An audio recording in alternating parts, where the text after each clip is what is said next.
बिस्मिल्लाहिर्रहमानिर्रहीम, अस्सलाम वालेकुम। आप देख रहे हैं प्रोग्राम मोहम्मद अकबर बाजवा के साथ। एक वक्त था नाजरीन जब पाकिस्तान तहरीक इंसाफ सुप्रीम कोर्ट गई थी एक पिटिशन लेके कि लोकल बॉडी सिस्टम को फाल किया जाए, इलेक्शन करवाए जाएं। सुप्रीम कोर्ट के हुक्म पर फिर खासतौर पर पंजाब की अगर बात करें, यहाँ पर इलेक्शंस हुए और उसके बाद जो बलदियाती नुमाइंदे मुंतखब हुए उन्हें फंड्स नहीं मिले थे। इमरान खान साहब हमेशा से एक बात करते हैं, वो कहते हैं कि असल जमहूरियत ये है कि डिवॉल्व किया जाए पावर को, निचली सतह तक पावर को लेकर आया जाए और इख्तियार दिया जाए, पैसे दिए जाएं उन लोगों को जो डायरेक्टली अपने गली मोहल्लों में, गांव में, तहसील लेवल पर जो भी काम कराना चाहें, तरक्याती काम, वो करवा सकें।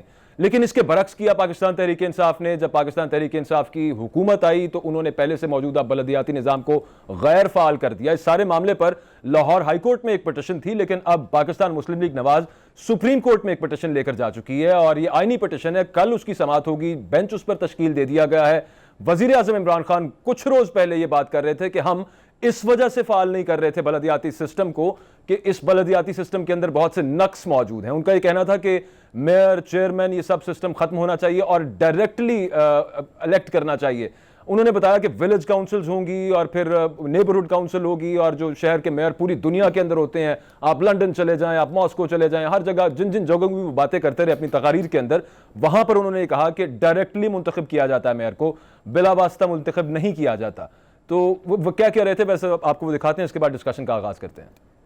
इमरान खान साहब की गुफ्तगू आपने सुनी, कुछ ही रोज़ पहले वो ये बता रहे थे कि जो नया सिस्टम वो लेकर आना चाह रहे हैं, वो नया सिस्टम आएगा कब, ये बहुत अरसे से हम सुन रहे हैं। इस पर जो लेजिस्लेशन है वो मुकम्मल हो चुकी है, उसके अलावा डिमार्केशन का अमल इस सब मामले पर जारी है। इलेक्शन कमीशन ने इस हवाले से नई डिमार्केशन का कह दिया हुआ है और अब मामला यह है कि मुस्लिम लीग नवाज ये कहती है कि इस वक्त जिस वक्त मुल्क मुख्तलिफ मसाइल में घिरा हुआ है, ख़ास तौर पर जब अब कोरोना आ चुका है, इस वक्त ज़रूरत टाइगर फोर्स की नहीं, इस वक्त ज़रूरत उन लोगों की है जो बाकायदा मुंतखब होकर बलदियाती इदारों के सरबराह मुकर्रर हुए हैं, उनको ये टास्क सौंपा जाए, वो ज़्यादा बेहतर तरीके से इसे सरअंजाम दे सकते हैं। हमारे साथ जो गेस्ट पैनल है उसका आपसे तारुफ कराते जाएं। सलमान आबिद साहब हमारे साथ मौजूद हैं, एक अथॉरिटी हैं लोकल बॉडी सिस्टम के ऊपर। बहुत शुक्रिया सलमान आबिद साहब, स्टूडियोज में आपने हमें वक्त दिया। नज़ीर लगारी साहब हमारे साथ मौजूद हैं, एक सीनियर एंकर हैं, एनालिस्ट हैं और गहरी नज़र रखते हैं इन्हीं सभी मामलों पर। बहुत शुक्रिया लगारी साहब आपके भी वक्त का। हमारे साथ पाकिस्तान मुस्लिम लीग नवाज के रहनुमा राना सनाउल्लाह साहब मौजूद होंगे। चूंकि पाकिस्तान मुस्लिम लीग नवाज ये पिटिशन, ये आईनी पिटिशन लेकर सुप्रीम कोर्ट गई और कल उस पर समाअत होने वाली है, उनसे पूछेंगे कि एग्जैक्टली आखिर जो नया सिस्टम इमरान खान साहब लेकर आ रहे हैं उसमें मसला ऐसा क्या है, उसको अपोज क्यों किया जा रहा है। वजाहत मसूद साहब हमें ज्वाइन करेंगे over the phone line. Salman Abid साहब, मैं आपसे स्टार्ट करूंगा। जो इमरान खान साहब अभी बात कर रहे हैं, किस हद तक आप समझते हैं कि ये दुरुस्त है उनका आर्ग्यूमेंट कि जो पिछला सिस्टम था वो फ्लॉड था, उसमें नक्स थे, डायरेक्ट रिप्रेजेंट नहीं करता था वो आवाम को, और जो अब वो सिस्टम कह रहे हैं मैं लेके आ रहा हूँ विलेज काउंसिल्स का, नेबरहुड काउंसिल्स का और फिर मेयर डायरेक्ट इलेक्ट होगा, इससे ज़्यादा फ़ायदा होगा? देखिए, पहली बात तो यह है कि पाकिस्तान के अंदर तीनों बड़ी सियासी जमातें हैं, पाकिस्तान पीपल्स पार्टी, PMLN और अब तहरीक इंसाफ, तीनों का रिकॉर्ड जो है ना वो लोकल गवर्नमेंट सिस्टम के हवाले से कोई अच्छा नहीं है। क्योंकि इन तीनों जमातों को जब भी इक्तदार का मौका मिला, इन्होंने सबसे ज़्यादा अगर किसी सिस्टम को एक्सप्लॉइट किया है तो वो लोकल गवर्नमेंट सिस्टम है। आपको मालूम है कि हमारे सियासतदान, हमारी जमहूरी जमातें जो हैं सबसे ज़्यादा कॉन्स्टिट्यूशन के मुकद्दस होने की बात करती हैं, लेकिन इसी 73 के आइन की जो शिक है 140A, तो तमाम सूबाई हुकूमतों को पाबंद करती है कि ना सिर्फ आप लोकल गवर्नमेंट के इलेक्शन करवाएं बल्कि आप इन इदारों को सियासी, इंतज़ामी और माली इख्तियारात भी दें। लेकिन ना पीपल्स पार्टी ने इनको माली इख्तियारात दिए, इंतज़ामी इख्तियारात दिए, ना PMLN ने, और अब PTI का रिकॉर्ड उससे भी बुरा है। अब सवाल यह है कि इमरान खान का सिस्टम अच्छा है, इसके ऊपर भी बात हो सकती है। मसलन मैं ज़ाती तौर पे जो इमरान खान साहब ने इस नए सिस्टम के अंदर डिस्ट्रिक्ट गवर्नमेंट सिस्टम खत्म किया है, डिस्ट्रिक्ट की असेंबली, मैं उसका हामी नहीं हूं। मैं समझता हूं कि डिस्ट्रिक्ट गवर्नमेंट का मतलब यह है कि डिस्ट्रिक्ट की कोई एक असेंबली होगी, तो वो आपने उड़ा दी, आपने यूनियन और तहसील के ऊपर जाके, बल्कि यूनियन भी उड़ा दी, आप विलेज काउंसिल में चले गए, नेबरहुड में चले गए और आप तहसील में आ गए। इस सिस्टम के अंदर भी फ्लॉ है। फिर इसी सिस्टम के अंदर आधा तीतर आधा बटेर जमाती इंतखाबात और गैर जमाती इंतखाबात, निचली सतह पे वो होंगे गैर जमाती, ऊपर की सतह पे होंगे जमाती। अच्छा, ये जो हमारा सारा मामला है कि सियासी जमातें, अब देखिए ना, इस उन्होंने इदारे खत्म किए, हर आने वाली हुकूमत पिछले इदारों को खत्म करती है। PMLN ने भी जिस वक्त जनरल मुशर्रफ के मातहत इदारे थे उनको शब खून मारा था, सबको पता है, और उन्होंने उनके तमाम इख्तियारात जो है वो सलब करके कर लिए थे। अब इन्होंने आके जो है वो इदारे खत्म कर दिए। अच्छा, अगर खत्म कर दिए थे, आपको लगता था सिस्टम ठीक नहीं है, तो आप फौरी तौर पर नए इंतखाबात करवाते। अब 2 साल हो गए हैं PTI की हुकूमत को आए हुए, और पंजाब में लोकल गवर्नमेंट सिस्टम एग्जिस्ट ही नहीं करता। और इस कोरोना के अंदर जो सबसे बड़ा क्राइसिस हमने फेस किया है वो कोरोना के कॉन्टेक्स्ट में वो लोकल गवर्नमेंट की एब्सेंस का है, क्योंकि लोकल गवर्नमेंट नहीं थी। अच्छा, अब कहा जा रहा है कि लोकल गवर्नमेंट के इलेक्शन करवाए जाएंगे सितंबर अक्टूबर में निचली सतह के ऊपर, फिर दिसंबर में जाके वो ऊपर वाले सतह के ऊपर इलेक्शन होंगे। लेकिन सवाल ये है कि अच्छा, KPK के अंदर देखिए, KPK के अंदर तो इनकी अपनी हुकूमत है ना, वहां पे भी लोकल गवर्नमेंट के इलेक्शन नहीं हो रहे। बलूचिस्तान के अंदर लोकल गवर्नमेंट के इलेक्शन नहीं हो रहे। सिंध के अंदर जो है ये अगस्त में इदारे खत्म होंगे, उसके बाद वो इलेक्शन ड्यू हो जाएंगे।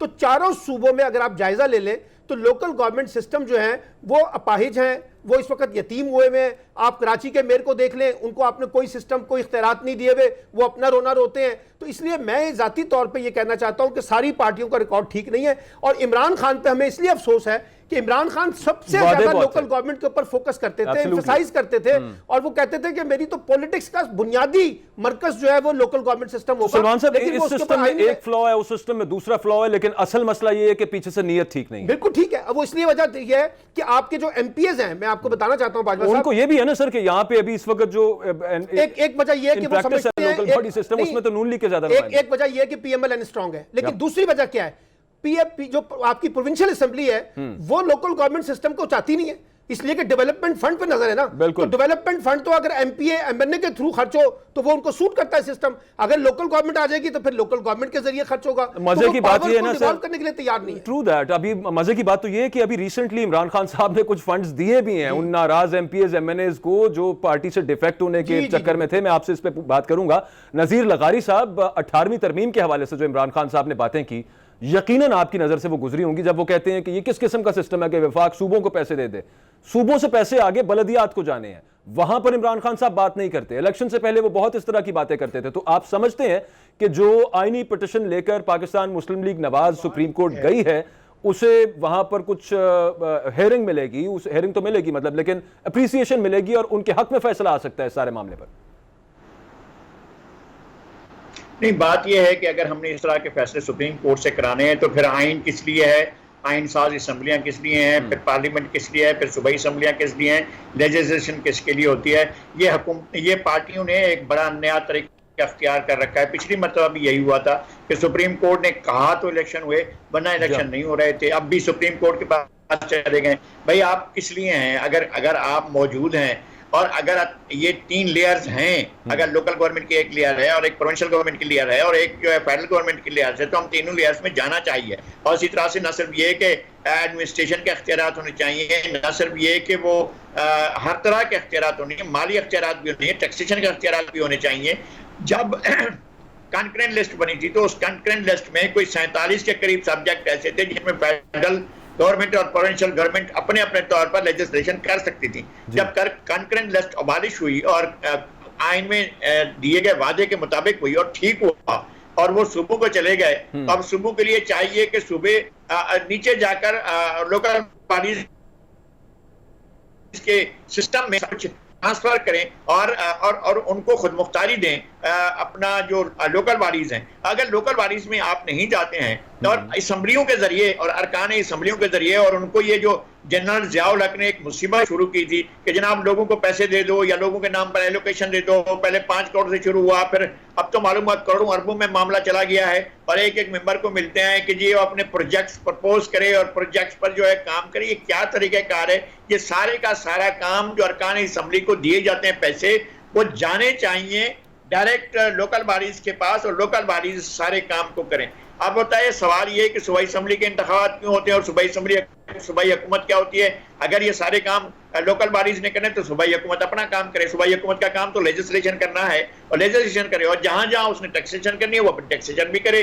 और इस तरह से एक लिस्ट ऐसी होनी चाहिए जहां पर टैक्सेशन लोकल गवर्नमेंट करे, फिर ऊपर लेयर पर जहां सूबाई हुकूमत करे और फिर जहां पर वफाकी हुकूमत करे। इस तरह का डिस्ट्रीब्यूशन ऑफ द टैक्सेस होनी चाहिए और उन्हीं के ऊपर काम होना चाहिए। अगर ये क्या तरीक़ाकार है कि आप जो है गाड़ियां आपके शहर के अंदर चलें और लोकल जो उसका टैक्स है आपका वोटर व्हीकल टैक्स वो सूबाई हुकूमत ले ले, नहीं अगर आप देंगे शहर को, तो शहर अपने आप को बनाने की कोशिश करेगा और शहर अपने आप को डेवलप करने की कोशिश करेगा। उसको तरजीहात का इल्म होगा कि मैंने कहाँ रोड बनानी है, कहाँ सड़क बनानी है, कहाँ पर गली बनानी है। तो ये तो नहीं हो रहा है ना। अब तो एक ऐसा काम हो रहा है जो कह तो यही रहे हैं वजीर आजम। एक बात और है, मैं एक बात अर्ज करना चाहता हूँ, वो ये है कि हम एक सियासी नर्सरी तैयार नहीं कर रहे हैं। हमारे पास फिर पैराशूटर आते हैं। जब आप इस नर्सरी से, लोकल बॉडीज की नर्सरी से, फिर आपने स्टूडेंट यूनियन पर पाबंदी लगा रखी है, वो नहीं होनी चाहिए, बिल्कुल नहीं होनी चाहिए।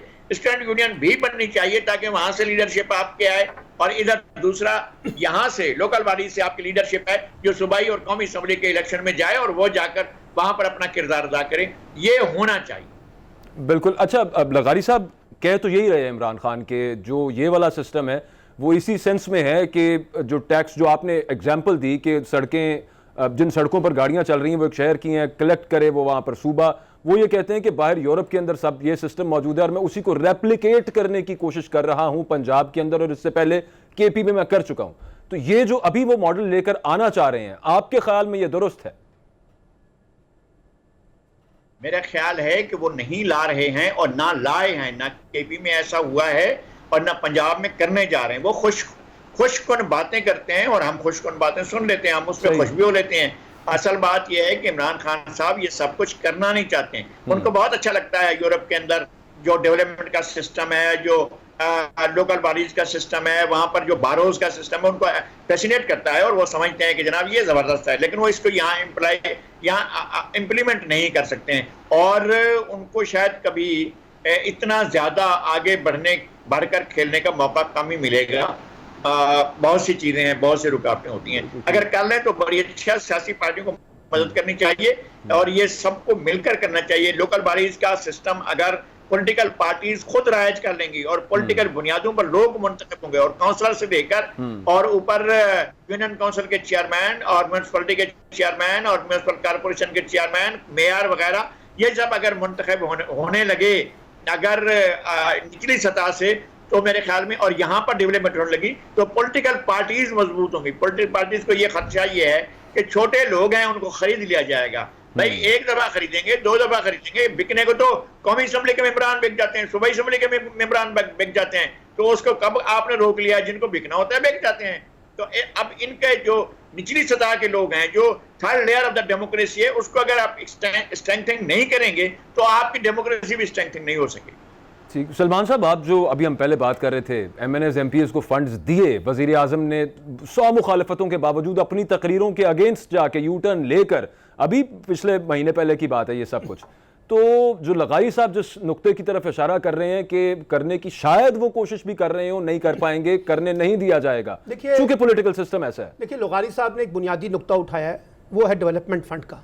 जब तक पाकिस्तान के अंदर सूबाई असेंबली और वफाकी फेडरल गवर्नमेंट या कौमी असेंबली अपना असल और हकीकी काम नहीं करेंगी ना, जो कानून साजी है, मॉनिटरिंग है, ओवरसाइट है, उस वक्त तक जो है ना ये आपके लोकल गवर्नमेंट सिस्टम नहीं बन सकेंगे। लोगारी साहब मुझसे इत्तेफाक करेंगे कि जब आप MPs MNAs को सियासी ब्लैकमेलिंग और रिश्वत के तौर पे बड़े बड़े डेवलपमेंट प्रोजेक्ट्स के अंदर उनको हिस्सादार बनाते हैं, तो वो क्यों चाहेंगे कि नीचे लोकल गवर्नमेंट के सिस्टम स्ट्रांग हो? इसीलिए मैं हमेशा से कहता हूं कि अगर आपने लोकल गवर्नमेंट को चलाना है तो आपको सूबाई असेंबली और नेशनल असेंबली के अंदर ये डेवलपमेंट फंड है, इसका रोल को एलिमिनेट करना पड़ेगा, अदरवाइज ये नहीं हो सकेगा। क्योंकि बनाना तो सूबाई असेंबली ने ना कानून, जब सूबाई असेंबली ही समझती है कि ये कानून हमारे खिलाफ है तो वो कानून क्यों बनाएंगे? अच्छा, ये काम तो जनरल ज़िया ने शुरू किया, फिर जनरल मुशर्रफ ने भी इसको कंटिन्यू किया, पीपल्स पार्टी ने भी इसमें अपना हिस्सा डाला, PMLN ने भी हिस्सा डाला। इमरान खान कहते थे मैं ये काम नहीं करूंगा, उन्होंने भी अब हिस्सा डालना शुरू कर दिया है। क्योंकि आपके यहाँ जो पॉलिटिकल ब्लैकमेलिंग है, ये जो कॉन्स्टिट्यूंसी बेस्ड पॉलिटिक्स है,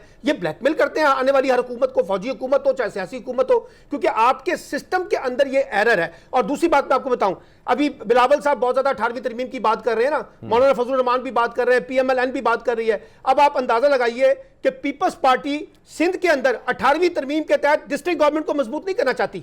ना PMLN ने 18वीं तरमीम के तहत पंजाब में किया, ना PTI ने किया। अब सवाल यह है कि अगर आप 18वीं तरमीम के बहुत हकीकी चैंपियन हैं तो यह कैसे मुमकिन है कि आप फेडरल से तो इख्तियारात ले लें लेकिन सूबे जो है वो डिस्ट्रिक्ट को इख्तियारात देने के लिए तैयार ना हो। और मैं आपको बताऊं, प्रोविंशियल ऑटोनॉमी उस वक्त तक मुमकिन नहीं होती जब तक आप डिस्ट्रिक्ट को ऑटोनॉमी नहीं देंगे। यहां पे खुद मुख्तार मुकामी हुकूमतें चाहिए, पपेट की। अच्छा, यहां पे तो सलमान साहब की आपकी बात बिल्कुल दुरुस्त है। मैंने ये सवाल लगारी साहब से भी पूछना है, पहले आप ये बता दीजिए कि ये अब एटलीस्ट ये विल शो कर रहे हैं, ये कह रहे हैं कि हम ये करने जा रहे हैं, सितंबर के करीब हम ये इलेक्शन कराना चाह रहे हैं। नो वन नोज कि सितंबर तक कोरोना यहां से चला गया होगा। अभी लोगारी साहब ने बात की है, वुड इट बी पॉसिबल? ये तो फिर हवा में करने वाली बात हो गई ना। इनको कराने पड़ेंगे, चाहे ये खुद करा दे तो भी, जैसे लोगारी साहब ने कहा, बहुत अच्छी बात है। अदरवाइज सुप्रीम कोर्ट में फैसला कर देगी, फिर ये अदालतों की तरह माजी की तरह इलेक्शन करवाएंगे।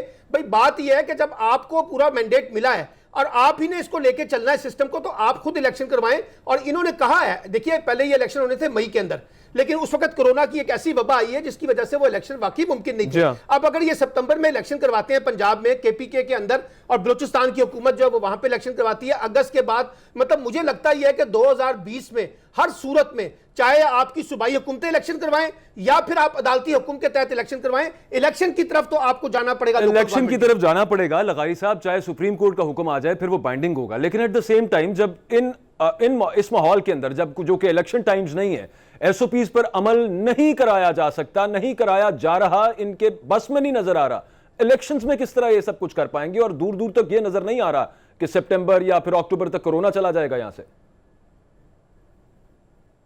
नहीं, बात यह है कि इन्होंने तो इलेक्शन प्रोसेस में जाने की अगर तीनों की कमिटमेंट है और तीनों अगर ये चाहते हैं कि वो इलेक्शन प्रोसेस की तरफ जाएं तो उनको अपने तौर पर चले जाना चाहिए।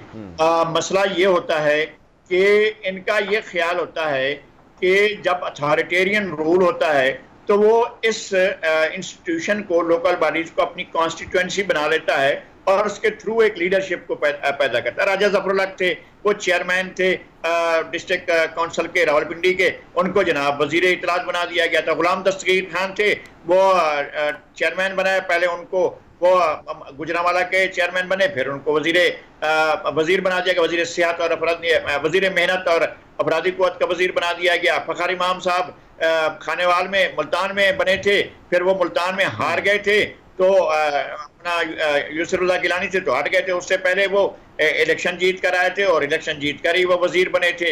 आबदा हुसैन थी, वो इलेक्शन जीती थी और इलेक्शन जीत कर ही वो लोकल बॉडीज को कॉन्स्टिट्यूएंसी अथॉरिटेरियन रूल में बनाया गया। और इन पार्टीज का खदशा ये होता है कि सिस्टम को लपेटते हुए इनको, इस सिस्टम को जो प्रिवेलिंग होता है उसको छोटे, इनका ख्याल होता है कि वो छोटे लोग हैं। मैं किसी को भी छोटा नहीं कहता हूं, मैं बड़ा ही समझता हूं। जो भी अवाम का नुमाइंदा होता है, वो जितने भी वोट लेकर आए वो बहुत बड़ा आदमी होता है, मैं उसको सलाम करता हूं। तो उनके बारे में इनका ख्याल ये होता है कि ये जल्दी बिक जाएंगे, तो अब इसको कराने की जरूरत नहीं है। पॉलिटिकल पार्टी ये समझती है। मैं ये कहता हूँ एक खदशा नहीं होना चाहिए कि मुल्क के अंदर मार्शल लॉ आएगा, खुदा ना करे कि ऐसा हो, इस मुल्क के अंदर जो है कभी फिर मार्शल लॉ का तजर्बा किया। जो दूसरी बात ये है कि लोकल बॉडीज के इदारे अगर मजबूत होंगे तो आपकी नर्सरियां तैयार होंगी ना। एब्सोल्युटली, बिल्कुल। अगरचे जागीरदाराना सिस्टम के अंदर जागीरदारों के ही बच्चे बनेंगे। लगारी साहब, मालूम है कि मैं पूछना ये चाह रहा था आपसे, कुछ भी हो, बिल्कुल आप दुरुस्त बात कर रहे हैं, कता कलामी की माजरत। पूछना मैं कोरोना का जो मैं रेफरेंस दे रहा था वो ये था कि सुप्रीम कोर्ट में इस वक्त जिस आईनी पिटीशन के साथ पाकिस्तान मुस्लिम लीग नवाज गई हुई है,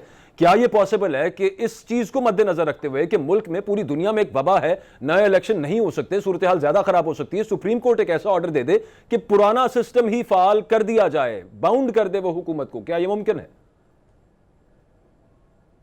देखें, ये इस तरह का अगर आपका आइन इजाजत देता है कि एक असेंबली को दूसरी मुद्दत के लिए, एक काउंसिल को दूसरी मुद्दत के लिए, एक सेनेट को दूसरी मुद्दत के लिए अगर एक्सटेंड किया जा सकता है किसी भी सूरत में, तो ये एक्सटेंड हो सकता है। मेरा ख्याल है कि एक्सटेंड हो नहीं सकता है किसी भी सूरत में, उसको एक्सटेंड नहीं किया जा सकता, फाल नहीं किया जा सकता, बहाल नहीं किया जा सकता। मुद्दत के बाद दोबारा इलेक्शन कराने हैं और दोबारा इलेक्शन कराने होंगे। अब हम सब दुआ गो हैं कि ये पेंडिंग में खत्म हो और इसकी जगह पर जो है एक ऐसे नॉर्मल लाइफ हो जिसके अंदर इलेक्शन हो सकते हैं। ये हो सकता है कि कोर्ट ये कहे कि जब तक के ये सूरत हाल है और जितने अरसे तक ये इस हुकूमत ने आकर तोड़ दिया था इन इदारों को, उस मुद्दत के लिए इन तमाम इदारों को बहाल बिल्कुल किया आपकी जाए। बात दुरुस्त और है। अच्छा, एक ब्रेक लेनी है लगारी साहब। उससे पहले एक क्विक क्वेश्चन मैंने सलमान आबिद साहब से पूछना है। मैं इस वजह से कह रहा था, लगारी साहब की बात अपनी जगह पे बिल्कुल दुरुस्त, के आइन में इसकी इजाजत नहीं, लेकिन अक्सर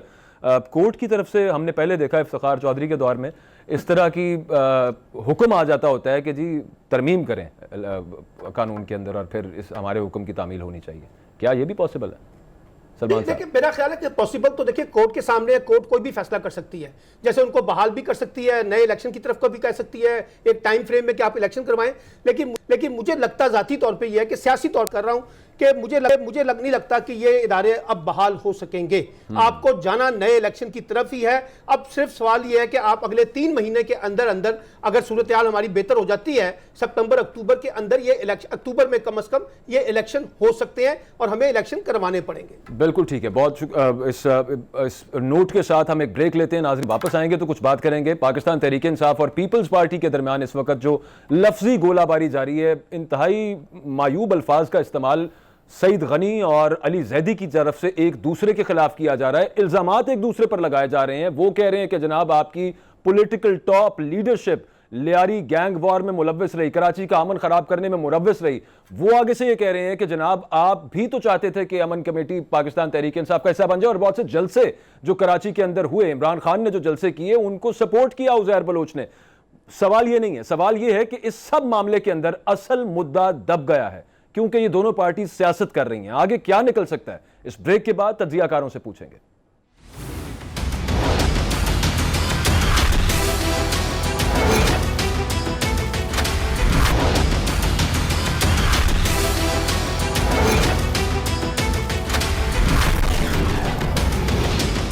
बिल्कुल ऐसा नहीं है, पर उन्हें भी नहीं ना कोशिश की कि किसी तरह रिफॉर्म की था, जो कोशिश तेना ने भी की थी। ब्रेक के बाद एक मरतबा फिर आपको खुशामदीद कहेंगे। ब्रेक पर जाने से पहले नाज़रीन, हम बात कर रहे थे कि सिंध के वज़ीर तालीम सईद गनी ये कहते हैं कि सदर मुमलिकत आरिफ अलवी, गवर्नर सिंध और अली जैदी को अमन कमेटी को तहरीक इंसाफ में शामिल करने का टास्क दिया गया। हबीब जान ने तस्दीक की कि पीटीआई के कराची के जलसे अमन कमेटी की वजह से कामयाब हुए। इससे पहले अली जैदी साहब ने जो इंटरव्यूज दिए, अली जैदी साहब जो जेआईटी, एक दूसरी जेआईटी निकाल कर लिया है जिसमें पाकिस्तान पीपल्स पार्टी की टॉप लीडरशिप पर इल्जामात लगाए गए, वो सब कुछ आपके सामने है। लेकिन उस मामले को अब यूं लगता है कि दफन कर दिया गया है, एक दूसरे पर सिर्फ कीचड़ उछाला जा रहा है। नजीर लगारी साहब, आप बहुत बेहतर तरीके से समझते हैं सिंध की पॉलिटिक्स को। पाकिस्तान पीपल्स पार्टी के जिन लीडर से हमारी बात होती है वो ये कहते हैं कि चूंकि ये हमें बहुत तरीकों से प्रेशराइज करते रहे हैं 18वीं तरमीम में तरमीम करने के लिए, और हम नहीं वो करना चाह रहे थे, तो ये एक और हरबा निकाल कर वो सामने लाए हैं। What's your take sir? एक तो ये कि हरबे की जहां तक बात है उसमें हमारी इतलात ये हैं कि 2 इश्यूज हैं। एक तो वफाक ने सिंध को 2 खरब 89 अरब जो है वो देने हैं और वो उसको देना नहीं चाह रहा है। इस वक्त वफाक जो है इस पोजीशन में नहीं है कि वो उसकी पेमेंट कर सके, जो भी सूरत हाल हो। दूसरा ये था कि वो वफाक ये चाहता है कि सिंध जो है वो NFC अवार्ड पर जोर न दे। ये 2 मामलात हमारे सामने आए कि इस तरह की चीज़ें हैं। लेकिन ये उज़ैर बलोच जो निकल कर आया है, कल ही तो उज़ैर बलोच के बारे में हबीब जान की गुफ्तगू अली जैदी एक सिक्का बंद शहादत के तौर पर पेश कर रहे थे। आज उसी हबीब जान की एक और शहादत जो है वो लेकर आए। वो पार्शल जो अली जैदी साहब ने दी थी उसको टुकड़े टुकड़े करके दिया था और पूरी नहीं सुनाई थी। अब पूरी ये है कि जनाब वो ये कहता है, हबीब जान का कहना ये है कि 2011 में जुल्फ़िकार मिर्ज़ा की और इमरान खान साहब की मुलाकात हुई थी और इन दोनों के आपस में मामलात हुए थे, और उसके बाद लियारी ये जो अमन कमेटी थी या जो उज़ैर बलोच था, इसने लोगों को हाँक कर यहाँ लाया था जलसों में और धरनों में, और वो इनके धरनों को और जलसों को कामयाब करा रहा था। तो ये उस वक्त ये तो पता है ना कि वो छोड़ चुका था पीपल्स पार्टी को बहुत पहले, और पीपल्स पार्टी से अलग सूरत हाल हुई थी। जी जी। कि वो बाकायदा वहां पर दूसरी पार्टियों को बुलाकर वहां जलसे करवा रहा था। अब ये तो जाहिर जुल्फकार मिर्जा जानते होंगे, या इस बात को वो लोग जानते होंगे जीडीए के रहनुमा जो उन जलसों में जाते रहे। उसने जीडीए को इंगेज रखा, उसने पीटीआई को इंगेज रखा, उसने एक जमाने में पीपल्स पार्टी की लीडरशिप को, जहां जुल्फकार मिर्जा थे, उनको इंगेज रखा है। तो ये सारी सूरतें होती रही हैं। मगर असल बात तो ये है कि जो आप बात कह रहे हैं कि ये आएगी कि उसने किसको मारा, किसको कत्ल किया, वो खत्म, उस पर बात ही नहीं हो रही है। भाई वहां पर उनके चालान पेश करें, उसकी बात ही नहीं हो रही है। भाई प्रोसिक्यूशन आगे हो, उसकी बात ही नहीं हो रही है। अब ट्रायल चले, उसकी बात ही नहीं हो रही है। और इस तरह से वो कौन था जो जिसने बल्दिया की फैक्ट्री को आग लगाई, उसके बारे में वहां पर तकरीबन 300 इंसान जान से गए, उनके बारे में भी बात बहस नहीं हो रही है। बस ये बात हो रही है कि जेआईटी सच्ची है कि जेआईटी झूठी है, ये ठीक है कि ये गलत है, और ये है कि उजैर बलोच किसके साथ था, किसके साथ नहीं था। अब वो भाई असल बात ये है कि ये जजमेंट नहीं है, ये जेआईटी की एक रिपोर्ट है, ये अदालती फैसला नहीं है, इसके ऊपर बहस करने की जरूरत भी नहीं है। और असल बात तो यह है कि जाए मामला जितना भी है सारे का सारा कोर्ट में जाए और फिर कोर्ट उसको डिसाइड करे। जी हाँ, वो तो जब भी जाए। लगारी साहब ये तो कुछ नहीं कर रहे, ये तो फर्द जुर्म आयद नहीं कर रहे, लेकिन जिस तरह से मामला चल रहा है ये एक फर्द जुर्म तहरीक इंसाफ और पीपल्स पार्टी पर जरूर है कि वो उन लोगों के लवाहिकीन को जो नाहक मारे गए कराची की गैंग वॉर्स में इंसाफ नहीं दिलाना चाहते। नहीं, मैं इस तरह से नहीं देखता हूं। ये एक सियासी जंग है जो इस तरह से लड़ी जा रही है। उसके आड़ में वो बात यह है कि सिंध विड्रॉ नहीं कर रहा है अपना वो पैसा जो उसने वफाक से लेना है, और वो इस पर डिमांड कर रहा है, और आईनी तौर पर वफाक जो है वो पैसे देने का पाबंद है। और दूसरा ये कि एनएफसी अवार्ड के बारे में क्यों वफाक ने खामोशी इख्तियार कर रखी है, वो बैठे और नया एनएफसी अवार्ड तैयार करे और दे। मतलब ये एक नई सूरत हाल है ना जिसके अंदर वफाक को आकर ये सारी चीजें करनी है। इस तरह के खेल से चीजें तो नहीं हो सकती हैं। मेरे ख्याल में इस मामले को शुरू किया था अली जैदी साहब ने। अली जैदी साहब भी बेहतर जानते हैं कि वो क्या चाहते हैं क्या नहीं चाहते हैं। वो तो जवाब हो रहा है कि उन्होंने एक बात की, फिर उसके जवाब में बात है, फिर उन्होंने एक बात की, फिर जवाब में बात है, फिर हबीब जान को ले आए, ये भी हबीब जान को ले आए। ये सूरत हाल हो रही है। तो सलमान साहब आपके ख्याल में ये जवाब चलता रहेगा, ये असल मामला बीच में दब जाएगा, या फिर ये कोर्ट जाएगा तभी हल होगा? देखिए, दो पहलू हैं। एक पहलू है कानूनी, और जो लगारी साहब ने कहा कि जिन लोगों के बारे में इन्वेस्टिगेशन रिपोर्ट ने कुछ बातें की हैं, आप वहां पे कानून का रास्ता इख्तियार करें, जो लोग भी जिम्मेदार हैं उनको सजाएं दें। दूसरा मसला सियासत है। अब पीपल्स पार्टी का और पीटीआई का इस वक्त एक सर्द जंग वफाक और सिंध के कॉन्टेक्स्ट में चल रही है। उसमें जेआईटी जो है की रिपोर्ट्स हैं वो भी चल रही है। देखिए ना, अब एमक्यूएम की रिपोर्ट इतनी डिस्कस नहीं हो रही जितनी रिपोर्ट इस वक्त जो है उजैर बलोच की डिस्कस हो रही है। एक बात तो ये। दूसरी बात जो है जिसकी लगारी साहब भी तायद करेंगे, एक बात तो वाज़ेह हो गई ना, पाकिस्तान के अंदर जो सिंध का सूबा है वहां सियासी जमातों ने क्या किया माजी के अंदर। आप देखिए, मुसल्ला ग्रुप बनाए एमक्यूएम की शक्ल में, और एमक्यूएम ने वहां जो तशद्दुद की सियासत की वो सबके सामने है। पीपल्स अमन कमेटी हो, रहमान डकैत हो, या गलियारी गैंग वार हो, इन सब की सरपरस्ती कौन करता था? हमारी सियासी जमातें ही करती थी ना।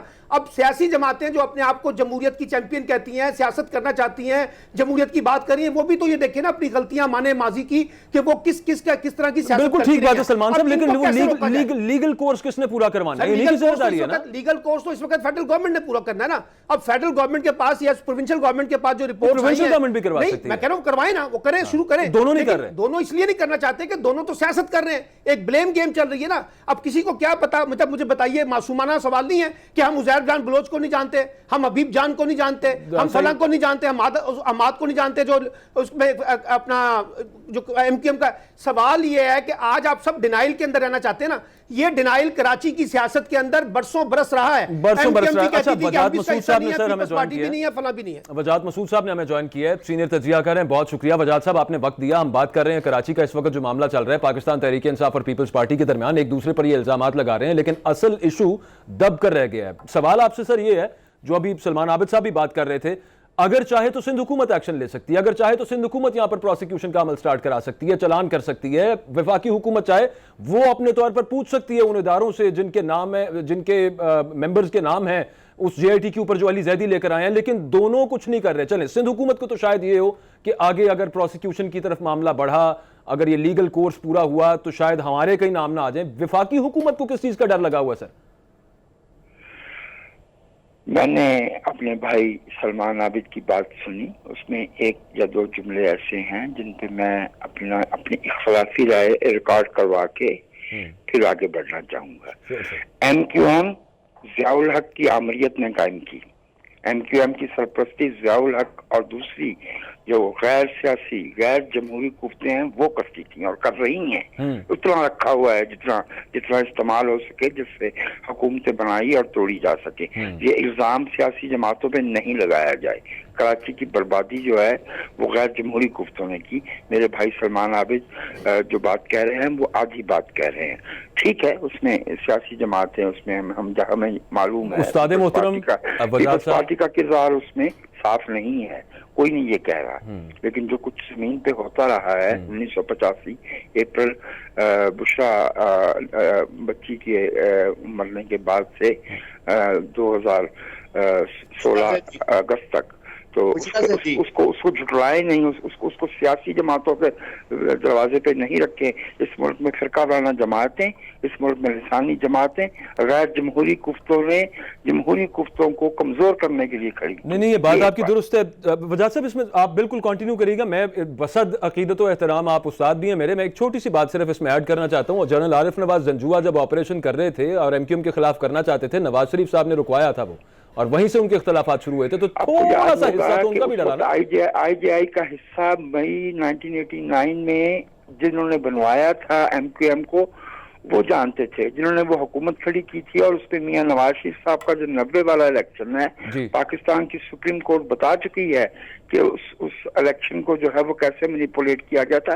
वो पाकिस्तान की वाहिद इंतखाबी डाल दिया जिसपे अदालत उज़्मा का वाज़े मौक़िफ़ और फैसला जो है वो आ चुका हुआ है। उसमें ये मैं मियां नवाज शरीफ साहब को ना तो फरिश्ता कह रहा हूँ ना सियासतदान। मैं तो सियासतदान के तौर पर बात कर रहा था। खैर, आप कंटिन्यू कीजिए। मैं आपको ये याद दिला रहा हूँ कि आपको ये तो याद रह गया कि आसिफ नवाज जंजुआ साहब जो है वो वहाँ ऑपरेशन करना चाहते थे, बल्कि मुझे उनका जुमला याद है। उन्होंने फरमाया था कि आप हुक्म दें तो हम 90 को सफा 80 से मिटा दें।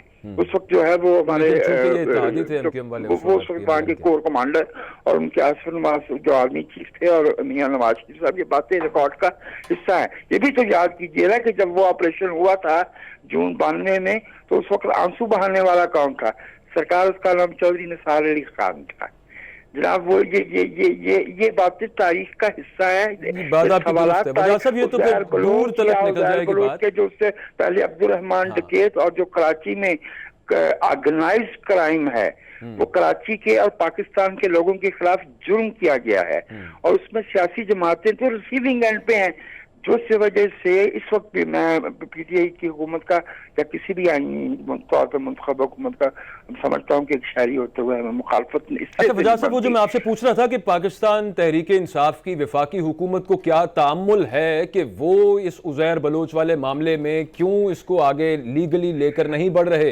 सिंध हुकूमत को तो मान लिया उनके इल्जामात के मुताबिक मसला भाई, मैं अर्ज किए देता हूँ इसलिए कि PTI से ज्यादा इस वक्त कोई आगाह नहीं है कि जो हमारा अदालती निज़ाम है वो कैसे काम कर रहा है, कैसे उसमें जो है वो निशानजद करके जो है वो विक्टिमाइज किया जाता है, और जो आज वो किसी के साथ करेंगे उन्हें ये खतरा है कि कल ये उनके साथ भी इसी तरह से होगा।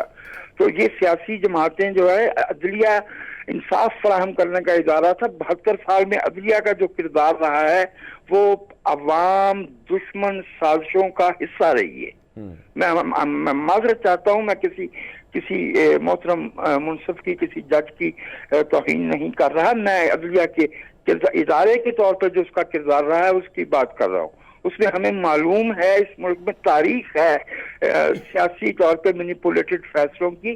सियासी जमातों को चूंकि इसका इल्म है, और जो पिछले 6 बरस में 5 बरस में इस मुल्क में हुआ है PTI से बेहतर कोई नहीं जानता। That is why they are elected. उन्हें पता है कि ये उनके खिलाफ किससे कहीं ज्यादा मौसर तौर पर इस्तेमाल यही हथियार इसलिए हो सकता है कि उनके पास तो उनके आशियाने पे तो वो परिंदे लाके बिठाए गए हैं जिनका जो है वो जमहूरी क्रेडेंशियल्स नहीं है, जो टर्म कोट है, जो इशारे पे कोहे निज़ा से जो फरमान जारी होता है उसके मुताबिक सियासी जमातों में शामिल होते हैं और बाहर निकलते हैं।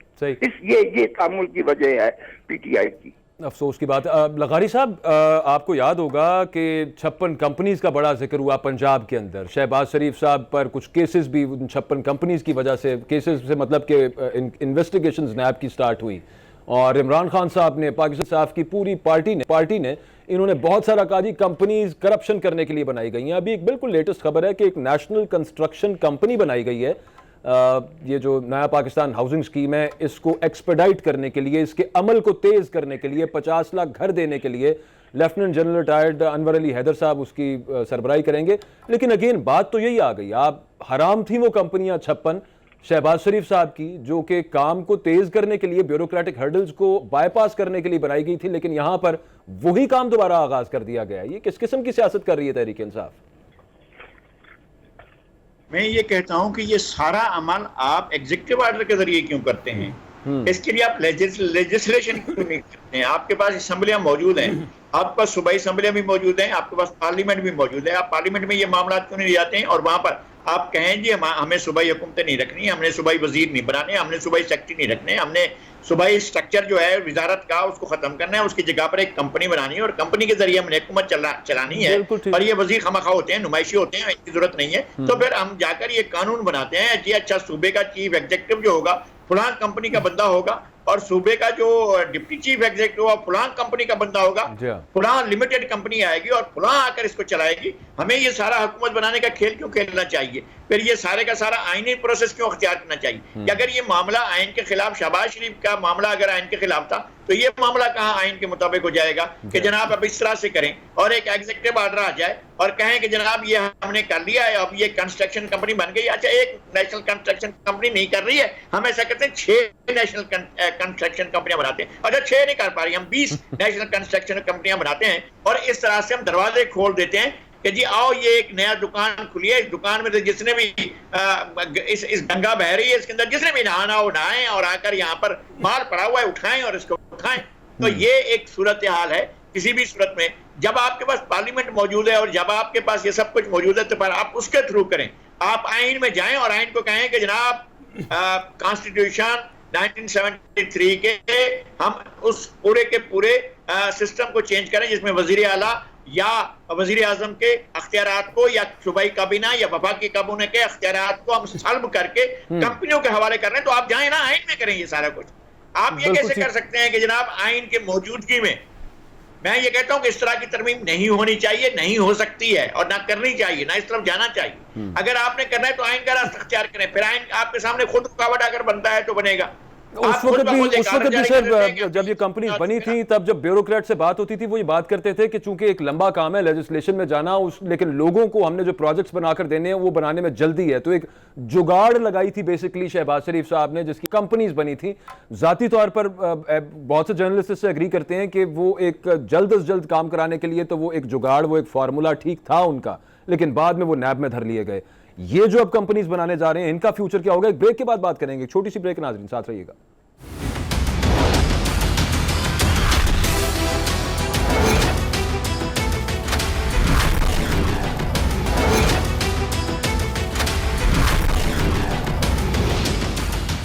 ब्रेक के बाद खुशामदीद नाजरीन। नेशनल कंस्ट्रक्शन कंपनी की हम बात कर रहे थे, जो एक नई कंपनी, जैसे शहबाज शरीफ साहब की 56 कंपनीज, इस हुकूमत ने भी अब कंपनीज बनाने का आगाज कर दिया। उन कंपनीज का अंजाम क्या हुआ वो आप लोगों के सामने है, खबरों में आप देखते रहे। सलमान आबिद साहब, इनको क्यों इतना यकीन है कि जो कंपनी इन्होंने बनाई है इसका वो अंजाम नहीं होगा? और मैं तो शहबाज शरीफ के दौर में जितनी बनी ना उसका सख्त नाकद रहा हूँ, लिखता रहा हूँ, बोलता रहा हूँ, क्योंकि जब आप निजाम के अंदर रहते हुए कोई पैरेलल सिस्टम बनाते हैं ना तो फिर आप पहले से मौजूद निजाम को मजीद बिगाड़ते हैं। एक बात, और ये मसला महज ये नहीं है कि आपने स्पीडी काम करना है, एक इशू तो है जो आपने बात की वो स्पीडी काम करने।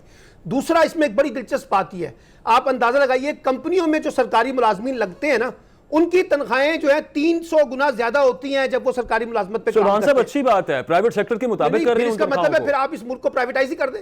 नहीं, अगर आप वो तो जो सिविल सर्विस रिफॉर्म्स लाने हैं उसमें भी ये सजेशन है, बात ये तनख्वाह उतनी करें कि लोग अट्रैक्ट हो सिविल सर्विस की तरफ बजाय इसके प्राइवेट सेक्टर की तरफ। ब्यूरोक्रेसी को रिव्यू कर लेना, जो तनख्वाह जो जिस किस्म की इमारत उनको मिलती हैं, आप ये यहाँ पे आप जाके देख लेना जहाँ पे ये मुलाजमी ठहरे हुए हैं, 6-6 कनाल की 8-8 कनाल की कोठियों के अंदर बैठे हुए हैं सारे ब्यूरोक्रेट्स। सवाल ये नहीं है, सवाल ये है कि जिस तरह से मैं पहले नाकद रहा हूँ, मैं अब ये कहता हूँ कि इमरान खान साहब तो इनको ये पैरेलल सिस्टम बनाने की जरूरत क्यों आई? वो आशियाना वाला केस आया था ना, तो उसमें फवाद हसन फवाद साहब सामने आया कि वो 2 साल छुट्टी लेके एक प्राइवेट कंपनी में काम करने चले गए। क्यों चले गए? कि पैसे वहां पर ज्यादा थे। शहबाज शरीफ ने काम करने वाले ब्यूरोक्रेट पैसे अच्छे मिले, वो गवर्नमेंट के लिए काम करें। अफसरों को उठाया, उनको कहा कि आप आ जाएं कंपनियों में, मैं आपको ज्यादा पैसे भी दूंगा, ज्यादा मराद भी दूंगा, उसमें सिर्फ कमीशन में भी खाई गई, जिसकी आज ये भुगत रहे नैब के अंदर। देखिए मेरा इतराज क्या है, अभी लोकाड़ी साहब ने एक बात बहुत अच्छी की है, आप किसी भी किस्म की कोई अमेंडमेंट करना चाहते हैं, कोई भी नया पैरेलल सिस्टम लेके आना चाहते हैं, तो आपके पास प्रोविंशियल असेंबली मौजूद है ना, आप वहां से कानून पास करवाएं ना। 50 लाख घर बनाने से टाइम नहीं है। बात यह है कि 50 लाख घर तो बनेंगे नहीं बनेंगे, लेकिन एक नया पंडोरा जो आप खोल रहे हैं, कल यही लोग दोबारा पकड़े जाएंगे, जैसे शहबाज शरीफ की लिमिटेड कंपनी आज पकड़ी हुई है, फिर ये भी यही काम करेंगे। डेवलपमेंट करनी है तो फिर आप एक डेवलपमेंट इंस्टीट्यूशन मैकेनिज्म को खत्म कर लाएं ना। अगर आपने इसी तरीके से चलाना है कंपनियों के थ्रू, तो फिर आप एक्जिस्टिंग इंस्टीट्यूशन खत्म कर दें। ठीक, पॉइंट वेल टेकन। वजाहत मसूद साहब, एक और खबर सामने जो आ रही है कि पेंशन फंड खत्म करने जा रही है हुकूमत। पेंशन बिल जो है, ये कहा जा रहा है कि इस साल के आखिर तक 470 अरब रुपए तक पहुंच जाएगा, और उसके बाद आने वाले दिनों में जिस तरह ये बढ़ता जा रहा है, और हमारा फिस्कल डेफिसिट इसकी वजह से बहुत ज्यादा गैप बढ़ता जा रहा है उसके अंदर, तो आप समझते हैं कि अच्छा फैसला है? एक दूसरा ये कि रिटायरमेंट की एज 55 साल कहा जा रहा है कि कर दी जाएगी, और pension at the time of contract ये कहा जाएगा कि नहीं आपको मिलेगी, ओल्ड एज बेनिफिट्स मिलेंगे, लेकिन ये पेंशन वाला मामला खत्म। हाँ, बहुत बढ़िया बात कही है मेरे भाई सलमान आबिद ने। उससे पहले अगर मैं गलती नहीं करता तो नज़ीर लगारी साहब बात कर रहे थे, उन्होंने आइन की बात की, और सलमान साहब जो है वो सिस्टम की और जो तरीकाकार बुक में दिया गया है उसे फॉलो करने की बात कर रहे हैं। मैं समझता हूँ कि उसी के मुताबिक ये जो हमारे शहरी हमें अपनी फाल जिंदगियों का असासा देते हैं सर्व करते हुए, ओल्ड एज में उनकी जो देखभाल है वो मुहज़्ज़ब मुआशरे का की जिम्मेदारी है। ये जो 460 अरब रुपए का 460 अरब रुपए का पेंशन के बिल की जिसकी बात की जा रही है, मैं बहुत मुख्तसर अर्ज करूंगा कि उसमें 105 या 106 अरब सिविलियन के हैं और 350 अरब रुपए से ज्यादा उन लोगों के हैं जिन्हें जो सिविल सर्वेंट नहीं है, जो फौज के महकमे से रिटायर हुए हैं। ये क्या सबके लिए ये खत्म हो रहा होगा? ये सोच लें इस पे, अब इस पे सवाल उठा लें कि क्या ये पेंशन बिल जो है कि क्या फौज में भर्ती होने वाले सिपाही से भी यही कहा जाएगा? अच्छा, 15 साल की मैं थोड़ा सा ऐड कर दूं वजाहत साहब, वो कमीशन बन गए इसके हवाले से आपका क्या कहना चाहिए? रिजर्वेशन के लिए वो वैलिड है, लेकिन वो सामने आ जाएगा। अभी तक मैं समझता हूँ कि जिम्मेदारी है रियासत की कि जिन्होंने हमें अपनी फाल दी है वो बुढ़ापे में क्या भीख मांगेंगे? वो बुढ़ापे में क्या भीख मांगेंगे? वो किस तरह का हम मुआशरा बनाना चाहते हैं? हमारी मुआशी तरजीहात है क्या? हॉस्पिटल के अंदर उनका फ्री इलाज हो जाए, ओल्ड एज होम्स बन जाए, जिस तरह बाकी तमाम दुनिया के अंदर होते हैं। पेंशन का सिस्टम मॉडर्न वर्ल्ड में से खत्म हो गया हुआ है, किसी जगह पर भी नहीं है अभी ये इस तरह का पेंशन सिस्टम। वहां पे उसके अलावा जो जब लोग इंश्योरेंस कर रहे होते हैं उनको जो बेनिफिट है फिर वो भी देना, फिर वो भी देना इस मुआशरे में, फिर वो तो मौजूद नहीं है।